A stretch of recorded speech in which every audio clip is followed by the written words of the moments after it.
Jadi angle saya ngelihatnya kalau kita pengen bantu orang, jangan hanya nunggu pas kita mampu. Pas kita punya rezeki lebih. Walaupun kaidah agamanya kayak gitu. Kan dalam Islam itu ada syariat, nanti di atasnya ada ihsan ya. Kalau syariatnya kita nggak boleh berinfak lebih daripada misalnya sepertiga harta kita tanpa seizin keluarga. Tapi Abu Bakar berinfak seluruh hartanya. Umar berinfak setengah hartanya. Kok melebihi standar syariat?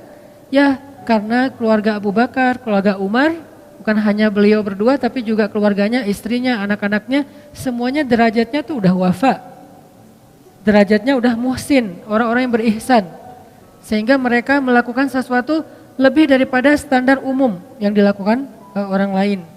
Nah, saya ngelihat ternyata menurut saya tuh kalau kita pengen bantu orang, jangan nunggu punya kemampuan. Kalau kita pengen nolong orang, jangan nunggu kita dikasih rezeki yang lebih. Tapi sebaliknya, kalau kita pengen dapat rezeki yang lebih, tolong orang. Kalau kita pengen dimampukan, bantu orang. Kalau kita pengen diselesaikan urusan kita, selesaikan urusan orang. Jangan tunggu, gua beresin dulu urusan gua, ntar baru nolong yang lain. Enggak, kebalik. Kalau kita pengen urusan kita cepat beres, cepat diselesain sama Allah, cepat ditolong, cepat dikasih keajaiban, surprise segala macam, ya udah tolong orang dulu. Walaupun kita dalam kondisi susah, justru itu kesempatan buat kita. Karena hadisnya jelas, Nabi SAW mengatakan, "Man kana fi hajati akhi, kana Allahu fi hajati." Siapa yang menyelesaikan hajat saudaranya atau sibuk mengurus hajat saudaranya, Allah juga akan sibuk mengurus hajat dia. Lebih canggih mana nih? Kita nyelesain masalah kita sendiri atau Allah yang nyelesain masalah kita? Allah yang nyelesain masalah kita. Jadi biar Allah yang beresin masalah kita, tugas kita adalah beresin masalah orang lain. Kayak gitu kaidahnya, dan itu bukan hanya hadis motivasi. Saya menjadikan semua ayat dan hadis yang saya tahu itu sebagai konsep berpikir, bukan sekedar hadis motivasi. Baca hadis kemudian memotivasi, ayo tolong orang lain, tapi jadikan itu konsep berpikir. Apa bentuk konsep berpikirnya? Begitu kita punya masalah, nyari orang yang juga sama punya masalah. Lo punya masalah enggak? Enggak ada. Kok enggak sih? Cari. Lo punya masalah enggak? Siapa yang punya masalah tolong DM saya. Siapa yang punya masalah tolong WA saya. Siapa yang punya masalah tolong japri saya. Akhirnya berudul banyak banget kan yang datang. Oh, saya punya masalah, pilih salah satunya yang kita mampu. Kadang-kadang yang kita tolong tuh bukan yang paling darurat, bukan yang paling besar, bukan yang paling sulit, tapi yang paling mungkin kita lakukan. Ini hal yang wajar, jadi kita nggak boleh juga menjudge orang lain, lu kerjaannya bantu yang kecil-kecil, yang receh-receh. Ya siapa tahu dia yang receh tapi ikhlas, dan kita yang mungkin istimewa banget nggak sanggup jaga keikhlasan kita kan. Kayak cerita bab ikhlas kemarin, ada 2 orang beramal, yang satu sholatnya standar, yaitu sholat wajib doang.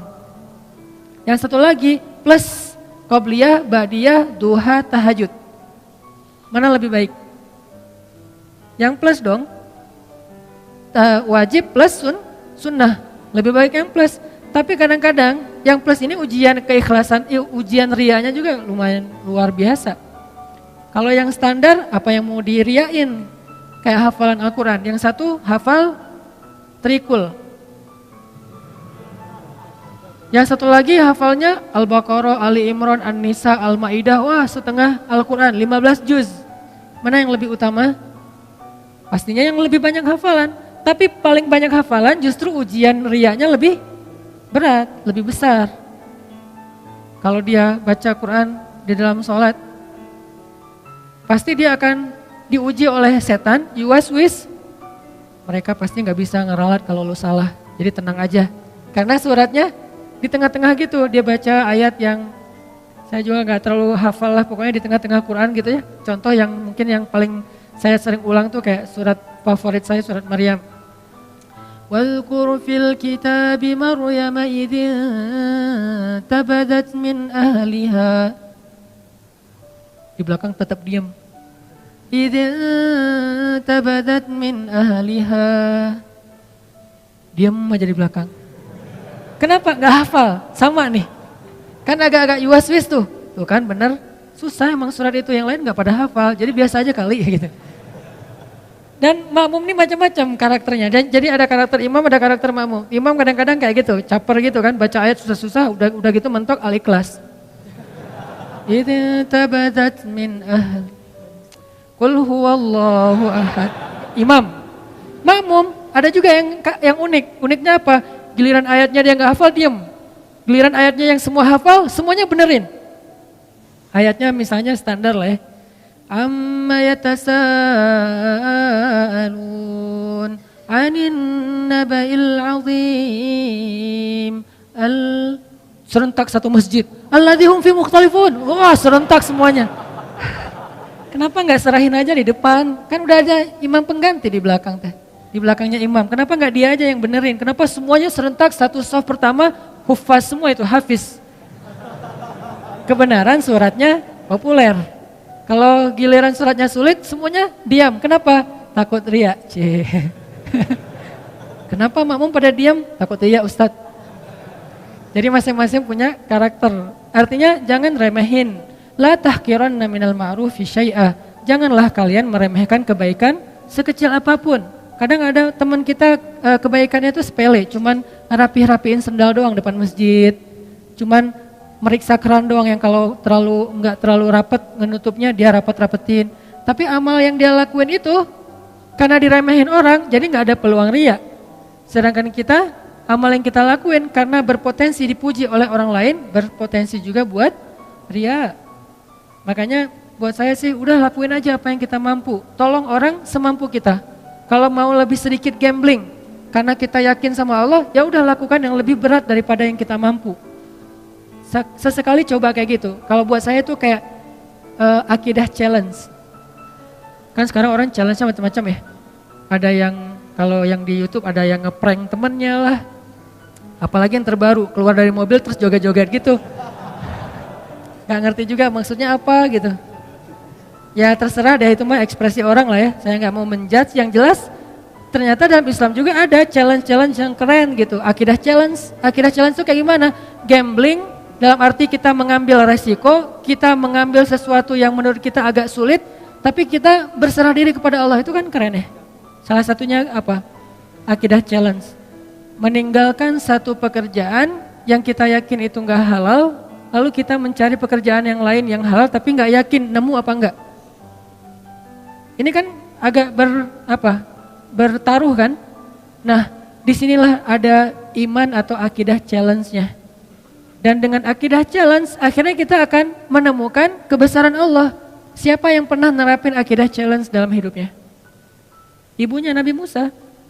Ketika Allah mengatakan kepada ibunya, "Idh auhayna ila ummika ma yuha, an qadhifihi fit tabut, faqdhifihi fil yammi, falyulqihil yammu bil sahil, ya'khudhu aduwwul li wa aduwwullah." Itu berat banget loh. Ketika Allah berfirman kepada ibu Musa, "Hanyutkanlah bayimu ke sungai Nil." Supaya apa? Supaya dia nanti kemudian akan ditemukan oleh musuhku dan musuhnya. Kan berat nih. Ya Allah disuruh hanyutkan, malah bukan diselamatkan, malah ditemukan oleh musuhnya. Ini akidah challenge, ini iman challenge banget buat ibunya Musa. Dan kata Allah, la takhafi, jangan takut, inna radduhu ilaiki wa ja'iluhu minal mursalin. Kami pasti akan kembalikan dia kepadamu.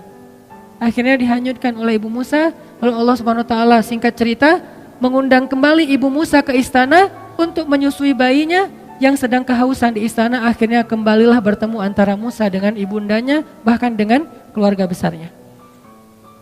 Ini namanya akidah challenge menurut saya nih. Atau Musa juga pernah akidah challenge kayak gitu ketika Allah bertanya dan Allah Maha tahu jawabannya. Wa ma tilka biyaminika ya Musa? Apa yang di tangan kananmu wahai Musa? Kenapa Allah nanya? Padahal Allah tahu jawabannya. Tidak semua pertanyaan di dalam Al-Quran artinya karena nggak tahu. Ada pertanyaan karena nggak tahu, ada pertanyaan karena nguji, ada pertanyaan karena ingin menegaskan berita. Dan ini pertanyaan Allah ingin menegaskan berita bahwa itu tongkat, bukan ular.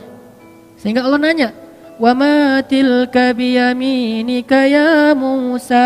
Apa yang di tangan kananmu Musa? Musa yang ngomong, Musa yang bicara. Qala hiya 'ashaya atawakka'u 'alaiha wa ahushu biha 'ala ghanami wa liya fiha ma'aribu ukhra. Ini adalah tongkat ya Allah. Siapa yang ngomong? Musa. Artinya itu benar-benar tongkat, bukan doktrin. Allah enggak mengatakan Musa itu tongkat ya. Ya Allah enggak. Allah nanya, apa itu Musa? Kata Musa tongkat. Berarti kamu yang bilang tongkat ya, bukan aku gitu, bukan Allah. Akhirnya aku pakai untuk hiking. Atawakka'u 'alaiha. Untuk apa itu? Untuk naik gunung. Apa istilah kita? Ya mudah-mudahan tidak ada yang mempermasalahkan hiking. Karena itu memang benar kayak gitu kan? Untuk hiking, kalau di zaman kita kayak trekking gitu kan ya, istilah-istilah kita kan ya, untuk naik gunung pakai tongkat. Wa husyu biha 'ala ghanami. Saya pakai untuk menggembalakan ternak-ternak. Waliya fiha ma'aribu ukhra, dan beberapa fungsi yang lain lah. Terus kata Allah, alqiha ya Musa, coba kamu lempar wahai Musa. Fa'alqaha fa idza hiya hayyatun tas'a. Lalu tiba-tiba ketika Musa melemparnya, dia menjadi ular yang merayap-rayap. Kemudian Allah kasih challenge buat Musa. Apa challenge-nya? Khuzha, coba kamu ambil Musa.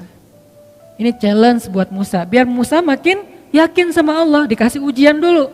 Khuzha la takhaf sanu'iduha siratahal ula. Gak usah khawatir, berarti Musa khawatir. Karena Musa ngeliat, aduh ini ular dalam hidup Musa, Musa belum pernah megang ular. Sekarang disuruh pegang ular sama Allah, khuzha, pegang ular. Dan ini bukan ular biasa yang ditemukan di hutan. Ular, bahasa kita jadi-jadian, kan lebih ngeri ya. Kalau ular biasa, kita juga jarang megang, gak pernah megang, malah kecuali di kebun binatang, itu juga dampingin pawangnya. Ini gak masalah nih gak masalah, oh ya udah. Begitu dia agak-agak ularnya iseng dikit, Pak ini kenapa nih heboh gitu, panik gitu, agak-agak norak gitu kan ya.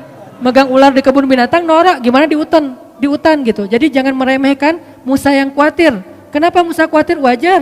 Pertama, itu ular liar yang bukan di kebun binatang, gak ada pawangnya. Kedua, itu ular bukan dari semak-semak, dari tongkat. Kan aneh. Kalau dari semak-semak, ular biasa mungkin Musa gak takut, karena Musa seorang laki-laki yang perkasa. Tapi ini ular dari tongkat. Jadi kalau kita mau pakai nalar, kenapa Musa takut sama ular gituan doang? Karena ularnya bukan ular yang biasa, tapi ular yang berubah dari tongkat. Jadi kayak jadi-jadian gitu. Waduh, ini ular dari tongkat jadi ular. Gimana megangnya ntar kalau ada apa-apa gimana? Musa khawatir. Kata Allah, la takhaf, jangan khawatir. Sanu'iduha siratahal ula. Ntar kami balikin lagi kepada bentuk aslinya. Ini akidah challenge buat Musa. Kalau bahasa teman-teman yang ngajinya mungkin lebih dalam, istilahnya rububiyah, uluhiyah, asma, sifat dan seterusnya. Kita menerjemahkan, bukan mengubah istilah, akidah challenge. Dipegang sama Musa dikit, langsung berubah lagi menjadi tongkat. Maka bertambahlah iman Musa. Bertambahlah, arti bertambah iman apa? Bertambah percaya sama Allah, bertambah yakin sama Allah. Nanti kalau dikasih challenge yang lain, udah sanggup. Challenge berikutnya apa? Challenge berikutnya adalah idhab ila Fir'aun innahu tagha. Pergilah kepada Fir'aun, dia itu jahat banget. Itulah challenge yang lebih berat daripada megang ular. Tapi Allah kasih challenge yang kecil dulu biar Musanya makin yakin. Ini artinya teman-teman, kadang-kadang ketika kita ngambil sebuah pilihan yang sulit, kita agak sedikit gambling dalam hidup kita, tapi bersandar kepada perintah Allah, larangan Allah, kehendak Allah, apa yang Allah mau, syariat Allah. Di situ kita belajar iman, termasuk nolong orang lain. Sehingga kata Nabi, man kana fi hajati akhi kana Allahu fi hajati. Siapa yang sibuk ngurus hajat saudaranya, Allah juga akan sibuk ngurus hajat dia. Termasuk nanti banyak sekali hadis-hadis yang lain yang senada atau semakna dengan ini. Ini artinya angle-nya buat saya, kalau kita punya masalah, tolong orang yang punya masalah. Baru Allah tolong kita. Kalau kita pengen ditambahin rezeki, tolong orang dalam menyelesaikan masalah keuangan dia atau harta dan seterusnya. Jadi bekerjalah kepada Allah. Paling gampang tuh nyari kerja ke Allah loh. Nyari kerja ke perusahaan belum tentu diterima. Kalau ke Allah diterima enggak? Pasti diterima. Allah enggak pernah nolak. Orang yang pengen bekerja kepada Allah artinya pengen beramal, Allah enggak pernah nolak. Kenapa saya mengistilahkan bekerja? Dan Allah juga mengistilahkannya kayak gitu, berdagang. Ya ayyuhalladzina amanu hal adullukum ala tijarah. Mau nggak aku tawarin kalian satu tijarah, satu bisnis, satu perdagangan, satu kerjaan, satu project kalau bahasa kita. Berarti kadang kita berdagang dengan Allah, bertransaksi dengan Allah. Gimana bertransaksi dengan Allah? May yuqridullaha qardan hasanan. Siapa yang meminjamkan kepada Allah pinjaman yang baik, nanti Allah balas berlipat ganda. Bukankah itu transaksi? Baik, jual beli yang tidak akan mungkin rugi. Banyak lagi ayat-ayat yang lain yang bahasa analoginya adalah bahasa dagang atau bisnis. Jadi kalau mau dapat kerjaan yang paling gampang, tapi bayarannya itu bukan UMR, berapa ribu kali lipat UMR, dan kerjanya itu mulia banget, kita bukan cuma dapat upah, tapi juga kita dapat kehormatan, bekerjalah kepada Allah. Itu paling luar biasa, gampang banget. Kerjanya apa? Saya nggak punya kemampuan apa-apa, saya nggak punya kapasitas, saya nggak punya keahlian. Keahlian yang dibutuhkan itu bukan punya sesuatu, enggak. Apapun yang ada dalam diri kita yang kita bisa lakukan untuk bantu orang lain, itu keahlian. Sekedar mungkin sekedar repost, sekedar ngajak teman, sekedar, bukankah kita bisa ngelakuin banyak hal untuk bisa membantu orang lain? Kalau kita nggak punya uang, kita nggak usah ngasih uang. Kita ajak orang yang punya uang untuk memberi uang kepada dia. Kita jadi mediator. Bekerjalah kepada Allah, pasti diterima sama Allah. Terus diupahin sama Allah? Ya, karena dalam bahasa Al-Quran Allah mengistilahkannya dengan jaza, dengan ajrun. Jaza artinya apa? Balasan. Ajrun, upah, pahala. Sama kan? Balasan, upah, pahala, itu semuanya sama. Berarti kalau kita pengen dapat kerjaan nih, paling gampang kerja aja sama Allah. Jadi udah gak ada lagi pengangguran di muka bumi ini kalau dia yakin kepada Allah. Tinggal kita, ya Allah, saya nih lagi bawa, dalam analogi kita nih, lagi bawa map. Ngapain? Cari kerja. Ke siapa? Ke langit. Caranya? Kita datangin orang miskin. Caranya datangin anak yatim. Caranya datangin orang-orang yang membutuhkan. Kalau zaman Nabi dulu, Rasulullah SAW itu, Khadijah bilang, Rasulullah itu adalah laki-laki yang yang mengayomi anak yatim, orang miskin, orang tua, janda-janda yang ditinggalkan wali-walinya. Nabi yang menafkahi mereka. Sehingga inilah bentuk dari ekspresi syukur kita kepada Allah Subhanahu wa taala. Coba kita ingat dulu, siapa yang bisa saya bantu? Siapa yang bisa? Jadi analoginya adalah cara berpikirnya adalah kalau kita pengen ditolong oleh Allah, tolong orang lain. Kalau kita pengen dikasih rezeki oleh Allah, kasih rezeki untuk orang lain. Dan Allah pasti akan ngasih kita upah lebih gede daripada semua upah yang pernah diberikan oleh manusia. Jadi seorang kurir, jadilah kurir langit. Gimana menjadi kurir langit? Cari orang yang lagi pesen, lagi order rezeki, lagi order bayar hutang, lagi order berobat, kan dia lagi order tuh. Cara ngordernya gimana? Ya angkat kedua tangannya. Ya Allah, saya punya banyak hutang. Ya Allah, anak saya sakit. Ya Allah, ya Allah, ya Allah. Mereka kan lagi order kebaikan kan ke langit. Nah, kadang-kadang Allah mengetuk kita untuk jadi kurir Allah. Kayak tadi misalnya saya lagi ngeliat gitu di history gitu, muncul karena ada muka saya di situ ya saya klik gitu ya. Kok ada muka saya di sini? Kayaknya banyak banget muka saya akhir-akhir ini gitu. Saya klik nih. Alhamdulillah gitu ya. Saya klik, apaan sih ini, kepo gitu kan. Oh ternyata lagi ada perdebatan kecil tuh antara pro dan kontra. Saya baca komennya satu-satu kan. Di antara sekian banyak komen yang pro dan kontra, tiba-tiba ada satu komen yang agak-agak kurang nyambung sebetulnya. Ada yang komen, anak saya butuh uang untuk belajar, untuk beli buku diktat sekolah dan gak punya biaya. Kenapa tiba-tiba Allah takdirkan saya ngeklik itu, terus saya ngelihat komennya. Karena Allah lagi ngasih saya kesempatan jadi kurir kan gitu kan. Di antara sekian komen ini aja yang saya fokus. Saya langsung DM orangnya, Pak, Bapak di mana? Ternyata di NTB, di Lombok. Bapak butuh apa? Saya hanya butuh biaya untuk buku anak saya. Masya Allah nih orang luar biasa ya. Enggak mengatakan saya butuh uang sekian, enggak. Hanya untuk biaya buku. Artinya saya misalnya kalau saya mau saya akan bayar ke sekolahnya, anaknya dapat buku. Enggak akan saya kasih uang biar manfaatnya lebih jelas gitu. Kecil sih, tapi kan kenapa Allah takdirkan tiba-tiba saya baca postingan itu, saya lihat komen-komennya, mungkin cara Allah ngegelitik saya itu lewat penasaran, pengen tahu ada kehebohan apa, terus nemu di antara sekian kan banyak tuh, ada ratusan, baca satu-satu, kadang senyum, kadang kayak cemberut gitu, apaan sih nih, apa, satu-satu, ada yang unik nih, gak nyambung komennya, anak saya butuh biaya sekolah, langsung saya coba DM, dan ini sering terjadi dalam hidup kita teman-teman. Jadi gak perlu kita cari juga, Allah yang kayak ngorder ke kita, orang tuh ngorder, Allah nge-link kayak sistem startup ya. Jadi kayak social respon gitu, dia ngorder, terus kita kayak driver yang lagi dekat sama lokasi itu, tiba-tiba masuk ke kita, apa kayak notifnya, udah kita tinggal mau apa enggak ngambilnya nih. Kalau kita pikir, aduh jauh banget nih, kan saya sering mesen mie Aceh ya, di Buah Batu, tapi tinggal Cihanjuang. Udah diambil, ternyata pas tahu Cimahi ditolak lagi. Aduh, kecewa banget nih ditolak.